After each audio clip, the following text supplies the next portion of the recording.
Yeah, viewers all over the world. Apambo Ogwefi Eze-Ana Ugochi Tubelu Norifite, Mobikwa Makajugo. I'm an ancient high priest. Abumonyi Sinchuaja Ugochi Tubelu Temple. Anina Abafa family Milukwazi Olumodi Chiche. Abukazmonyi Sinchuaja, Northern Restoration Evangelical Mission, Bronyam Basozi or Dranibo. So you can call me a priest or an evangelist, I will answer. My mission is to help people live better life. Tata boda for, asim kachia for tarani homa, ma for parani hojo. Is your quite the better tabo, gene boaja. Yara Saraka, can you hear the what you should know about Aja and Saraka? What you should know about Aja and Saraka? Tata, I talk, I call Walagi Hedich and I to Aja, in Saraka. Yes, they sound the same. Similar, Manahabrofu. Nkembo na aja, mwelu mwa chora aja. Owere alta chora aja. Yes. Mana ande alta nwa chora aja. Na mwa chora aja. Ge-determine ndi nwe nyaba aja na ndi ga-eri nyaba aja. Mana Saraka bụ ihe aja obiọma. Ihe imelo out of joy, joyful activities ka ime ka ọnụ ọchị wa ọtụtụ ndị mmadụ ndị mere nya Saraka n'ime ndụ ha. So ihe dị iche dị na ya. Saraka bụ ihe inyere ndị mmadụ n'obi ọcha ka ha rie ma nwa aṅụrị. At least feed the nation, feed ndị mmadụ ndị bịara nụ imere ha Saraka. That is Saraka. Mana aja nwere ndị nwe aja mma akọwa ya taa. Aja nwere mmụọ achụrụ aja, enwere ọta achụrụ aja. Ịghọtara ya? Mana Saraka mgbe ije na Les Podernes Baby Home ma ọ bụ na ijelu fụ ndị mmadụ ndị ihe na-emere ha goe guys mmanya sisi esie ndị binye onye ọbụla Saraka ka ime. Mana aja nwere mmụọ nwunye ada enwere ndị na-eri aja. Mmụọ achụrụ aja bụ nye nwa aja achụrụ ya. Ada enwere ndị ọ bụ na ọha ga-eri aja. Ọ dịbara from time immemorial. Enwere ndị bụ ori aja. A na-azapụ ihe ndị a asọ nem mgbe gboo mana ụka bataziri ụfọdụ ndị mmadụ bido gbanwe obie maka na ha aghọtara how things work ma ọ bụ na ignorant ndị ụka bido were ha mewe akaja. Enwere ndị na-asa nwa aja nwee ndị bụ ori aja. Yes, so and aja dị iche iche. Enwere ndị aja dị na-asọ nem ha na-aza bụ n'afa nna nna fazalụ. Maka mgbe gburugburu ebe ọbụla enwere okwu mmụọ, ebe ọbụla enwere altar ma ọ bụ okwu arụsị, a na-enwe ndị bụ ndị ori aja na-ebi within the proximity of any altar ma ọ bụ ebe a na-achụ aja. Ndị a niile na-arụ ọrụ within the proximity of ebe altar a chụrụ nyabụ aja nwere right iri nyabụ aja. Ntị ọ dị. Onye ọzọ nwere right iri aja ọbụla a chụrụ n'any altar bụ onye nchụaja nọ na ya bụ altar. Ịghọtara ya? Mana onye ọjọọ adịrọ ọrụ ụdị eri aja ọ dị adabasị ka ị ghara ịba n'ụgwọ. Ọtụtụ ndị mmadụ jere rie aja adịrọ ọrụfa baa n'ụgwọ. Ihe ndị a ka anyị ga-edebasị anya ma ọ bụ onye ọbụla ka ọ dịrị iri aja. Anyị wee gwa gị na Saraka dịrị onye ọbụla mana aja nwere ndị ọ dị. Ihe ndị a ka anyị ga-edeba anya taa. Kuzi ama eto ogologo mana before we dive into today's lecture proper, important announcement. We are in the month of October. Our monthly rituals is still ongoing. You can join us anywhere you are all over the world. This time happening everybody and Nigeria na chumo wall line around the temple. This show to tour. Eje go in the temple, chuaja for difference of the temple, children of the temple, members of Ordinary Restoration Evangelical Mission and consecrated group. Eto akai siemi onwo ọbụla. The last day of the month, I get a million. Quite a whole day, they pay Lomana Hamadum. Then a temple, charge to entities of powers. Then the event charge a wave with Saraka. To a Kaisi me, Kekwas UK, Nahamadum, didn't so lie. I am a literary charge. I didn't know I can go 3 years. We have massive testimonies. Yes, one natural quaja, Makanaja Karirogu. Now, all the tradition in Ayaba, he gave me token donation to the account number. Chat him na WhatsApp. And what other details we need from you in order to book you. If they prayer request, I get them an altar. One day to walk, Makanaja carried all. Now, on one to when Uncle Abomination or Kabara family, chat me on WhatsApp. WhatsApp not big at Motambu 0805 7837672 or 0813-8243-871. But if you are by inbox, US number, you send the message. Now, let's dive into today's lecture. I'm going to very short. Pay attention. Yet, the Kumakiabo Aja. Issue Kwanyebo Aja. Yara Saraka. Kimadi Hediche. When I talk and call again, Nasaraka bo ihe iwepụtara out of joy. Where melon the madu, then the mother Kaharia Mangre. You are trying to be a cause of joy to hear mother Chukukereke. Ihe abụ for onye ọbụla enwere ike ime Saraka ebe ọbụla. Ị nwere ike ịbịa na bịa palọ, ị nwere ike inye na motherless baby home, ị nwere ike ịnọkwa na be gị sie rie, ị nwere ike ọ bụrụ na ịmụtara dada ịchọ ime Saraka ịkpọ ụmụazị mee Saraka. Ihe abụ Saraka. Onye ọbụla ya erie.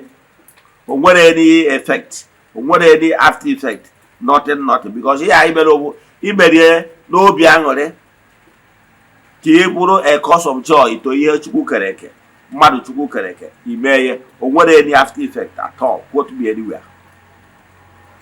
Mana nke bụ nsogbu bụ aja. Maka o nwere video nsendere maka ndị na-eso m na Facebook. Ihe afụ video ebe nsendere ebe ndị mmadụ na-eje eburu anụ eji wee chụọ aja na mmiri je na-ele n'ime ahịa. Mgbe na-achọ ịkọwalụ gị na ọ dị very wrong. Maka na ọ bụrụ ngụwa ka a chụrụ nya bụ aja, ọ bụrụ ngụwa bụ ọta a chụrụ nya bụ aja, ọ bụrụ ọkwa ngụwa bụ ndị mmiri a chụrụ nya bụ aja. So gị nwere onwe gị na-eji eburu ihe a chụrụ eji chụọ aja je na-eri, ma ọ bụ ka ijele n'afịa na-ekwaghị na ịbagokwa n'ụgwọ. Ọ ihe a ka ọtụtụ n'ime unu ga-emegide ịbanye na nsogbu, ịchọwa onye ga-asọ gị. Mgbe anwa ị maa na ịgbanyego onwe gị n'ọgbụ, ya bụ asị gị kwụgwọ ụgwọ ya, ya akwụghị ụgwọ ya. Gịnị ka m na-ekwu maka ya? Mgbe anwa ịchọba spiritualist ga-atọ gị n'agbụ. Iri n'ihe ọbụla eji chụọ aja, maka na ọ bụrụ oge bụ mmụọ a chụrụ aja. Agwago m na ihe dị iche na Saraka na ịchụ aja. Aja bụ mgbe mmadụ wetara ihe ọnụ na-eri, ma ọ bụ Fanta, ma ọ bụ ihe ọbụla, bupụ ya n'ụzọ gbara ịtọ, ma ọ bụ na o bupụrụ ya o ji atụ ya na mmiri, ọ bụ anụmanụ, ọ bụ ihe a na-eri eri. Ọ bụrụ ọgụ nwa ka e nyere datin. O nwere ọta, ndị mmiri iwu ọta. E nwere ụmụ mmụọ ndị na-aga n'ogologo ụzọ n'ezi gbara ịtọ, ma ọ bụ n'ezi gbara ịtọ na junction. Ọha bụ ndị a chụrụ aja. And e nwere ndị na-eri aja. E nwere ndị ọgbanje bụ ha na-eri aja.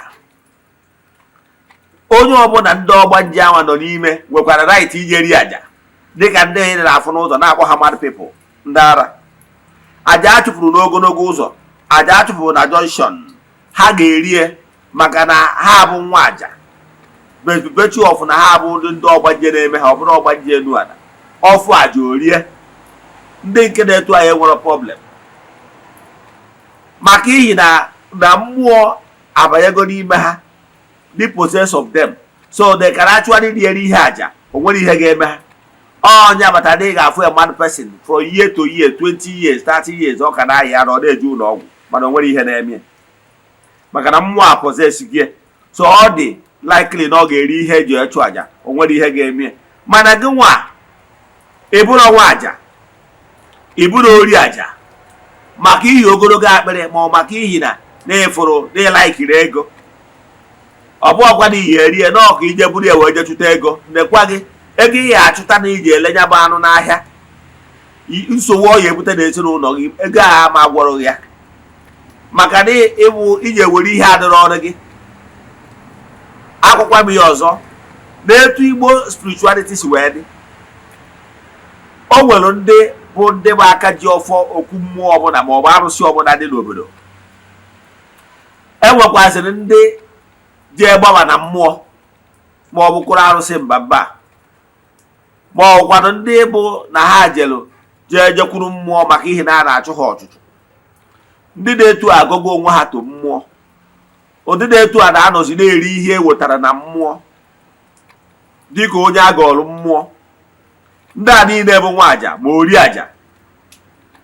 ụdị afọ a na-azabụ mgbe gboo mana ụka bezibi ezo ụfọdụ ndị mmadụ gbanwee afọ ha ndị na-etu a dị privileged iri ihe ha anọ ya matara ije rie ya na ha riri nwee problem maka na ha eburugo ụzọ gaa ọrụ mmụọ onye kpatara ụdị mmadụ ihe afụ ndị asị na onye abụ outcast ihe kpatara ya bụ na ihe kpatara ụfọdụ ji eze ịnụ ha bụ na ịchọ ha okwu nwee problem ha bekuo mmụọ anwa agọọlụ onwe ha ịghọtara ihe kpatara ụfọdụ ji eze ha eze ndị a na-akpọ osu mana tichin abụ tichin for another day mana ihe na-achọ ịkọwara gị bụ na ndị anwa uwe osu anwa bi n'okirikiri ebe anwa arụsị anwa dị nwere ike iri ihe niile eji chụrụ arụsị anwa aja o nwere ihe ọ ya eme ha maka na ọrụ ha agụgoro mmụọ ihe ewetara na mmụọ ka eji emedo mmụọ aka ji ọfọ na-efe nya bụ mmụọ nwekwara ike iwere ihe aji wee chụrụ mmụọ ahụ aja rie o nwere ihe ọ ya eme mana ọ bụrụ ofe onye ọbụla yes maka na nwa abụrụgo nwa aja na-eri aja o rie ihe eji chụọ aja nwere ihe ọ ya eme and na-ebe onye bi ka ọ na-awachi ọkwa ndị a bụ ndị na-eri aja na nwa aja anwa ndị a bi within the proximity of the altar anwa ọ ha na-eje clean those altar anwa na-edozigasị ya na-eme ka ọ dị mma so ha ga-esikwa n'ihe mụtara na that altar wee rie o nwere ihe ọ ya eme ha mana gịwa bụ onye bụ okorogo akpịrị gịwa bụ onye nwere anya ukwu i wee gbadaa n'ezi na ọmọ mbara ebe ọtụtụ ndị mmadụ were efi jee gbagbuo na mmiri achọrọ m ka ị jụọ m ihe a na-eme ọ dị mma because adị m alụ ụdị ọrụ ahụ yes mana ihe gbasara ma ọ dị mma ma ọ dị njọ bụ ihe anyị ga-akụzi another day mana ihe anyị na-ekwu na ya bụ taa bụ maka aja Saraka so ụfọdụ ndị mmadụ na-ewere efi jee gbagbuo na mmiri especially ụmụazị ndị yahoo maka onwere trader ya weta efi 1 million naira jee gbagbuo na mmiri ụmụazị ndị yahoo so ndị a na-alụ ọrụ ndị yahoo bụ ewere ofu efi o jee na mmiri ha gụrụcha ha gbagbuo efi ahụ n'ime mmiri efi ahụ anwụzie ndị niile ahụ na-akpọ ụgbọ na ndị na-arụ ọrụ na river line eburu efi ahụ nwụrụnụ jezie megịnị jee lesi ya ndị businessmen eburu eje lee na ọchanja lee n'ime ahịa anụ agba ahịa mana ihe nna-achị gwago gị nwa bụ onye nwere akpịrị ego wee jee buru anụ achụrụ n'ọta na mmiri ya nwa wee jee lee ihe ga-emekwa gị ịma ihe ọ bụrụ gị ka a chụrụla aja o nwere living things bi na mmiri kwesịrị ọbụgoro na enwere anụ etiri ebe anwa which agwara gị na m esiri etu ahụ alụ mana na ihe anyị na-ekwu maka ịta agba aja na Saraka ọ bụrụ anụ ahụ etiri ebe anwa o nwere ụmụ anụmanụ bi na mmiri ga-eje rie ihe ọ bụrụ na onye anwa chọrọ nọọ nke mmadụ ga-eri ịma na ọ ga-eme ya Saraka n'ụlọ na bie ndị ewere esi epesu bụ ndị mmadụ erie mana nke ọ bụla o were bịa tinye na mmiri is no longer for you is for mmiri na ndị na-arụ ọrụ na mmiri nwunye so ọ bụrụ na ije napụ ha ihe e nyere ha ịma na ịbakwa anụ ụgwọ o nwere ije na ide mmiri nwee ndị na-abụ ewere ewu eji wee bịa lụọ ọrụ mmiri tinye obere ewu ha eje na the other side je nwuru dị ewu jelee n'ahịa ndị niile na-eme ya bikos ị napụrụ ihe bi na mmiri ihe eji chụrụ ha aja ị ga-abakwa n'ụgwọ and ego ahụ iletara na ewu anwa ma ọ bụ ego ahụ iletara na efi anwa n'ihe ahụ eji chụọ aja iji ewelu ihe akwụ ụgwọ ya mgbe ọ ga-ebutere gị ọya ma ọ butere gị nsogbu ị na-achọ ihe na-eme gị kwụsị na ịchụ ego ma rie ma nke ekwesịrị ka i rie ewere eje tii na mmiri ọ ihe bi na mmiri inwu ya nke a chọrọ ka mmadụ rie bụ nke a ga-egbu n'ụlọ were mee Saraka mana nke ọ bụla eji eti na mmiri don't go and take it nke ọzọ gị nwa bụ onye na-eburu anụ eji wee jụ na mmiri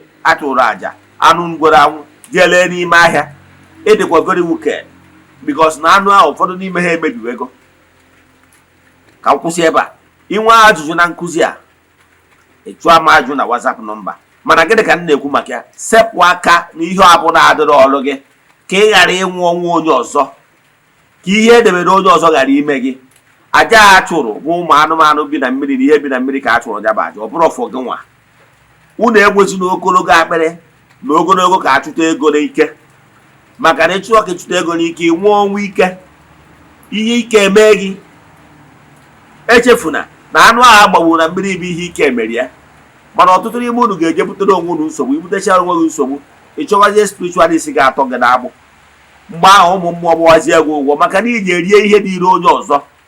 In all ramification, ihe ọ bụla eji wee bịa chụọ aja na mmiri is not meant for you. Irizini ya onwe nke eji mesara aka n'ụlọ egburu sie besụpụ ndị mmadụ rie ka i yere maka ka abụsara aka ka abụ to feed the other people ka nwere after effect, mana nke ahụ eji eje tinye na mmiri is not for you. Ọ bụrụ na for you a ga-egbu ya sie n'ite rie, mana nke ọ bụla eji etinye na mmiri don't stop taking it. Makọrọ na ihe mere nwaanyị nọ na-achebe anyị na-abụ ndị mmadụ je nwụtacha ewu eji wee atụnye na mmiri abịalesịa o metakwa nwụọ ọnwụ ike mgbe o jere ịmụ nwa. Ihe nna-achọ ịkọwara gị wepụ aka dị ya ka nkwụsị ebe a. Inwe ajụjụ na nkụzi a maọbụ na ịchọ ka agbaala gị afa biri emi, chat me on WhatsApp 0805 7837672. maka ndị nọ na TikTok 0805 7837672 ma ọ bụkwa second nọmba bụ 0813 8243 871. afọ ị ga-eji nweta m bụ Ogbuefi Eze-Ana Ugochi tubelu na Oraifite ka ị ga-eji nweta m in all my social media platforms. Let us pray. Ekwere m na Chineke, ekwere m na ọ dịghị ihe siri m ike nke Chineke na-apụghị izi m ụzọ m ga-esi luwo ya, n'ihi na ọ mazuru ihe niile. Obi m siri ike na Chineke emeworo m ya. Ya gazie. May the blessing of Chukwu Oke pụrụ ime ihe niile be with you all. May the Chukwu of Africa bless you all. May the work of your hands begin to yield fruit. May you be favored. Ụbọchị taata bụ ụbọchị afọ. N'aha Chukwu Okike nke pụrụ ime ihe niile, onye ike niile si n'aka ya bịa. Ya gazie. Udo dịrị unu.